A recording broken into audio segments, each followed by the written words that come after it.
আজকে 3টে সেটের একটা ব্যায়াম দেখাবো, যেটা প্রতিদিন সকালে 5 মিনিট করলে 40-এ পরে যে একটা প্রবলেম হয় হাঁটু ব্যথা, সেটা চিরতরে ফিনিশড। চলুন শুরু করি। পজিশন এই এই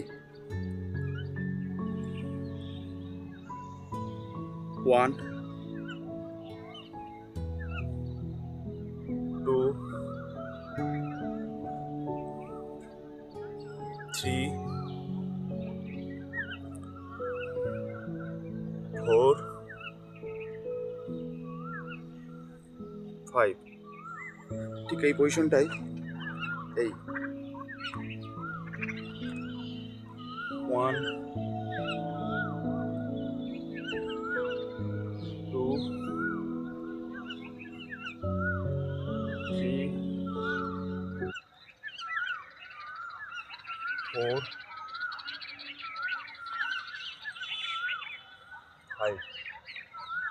ঠিক এইটা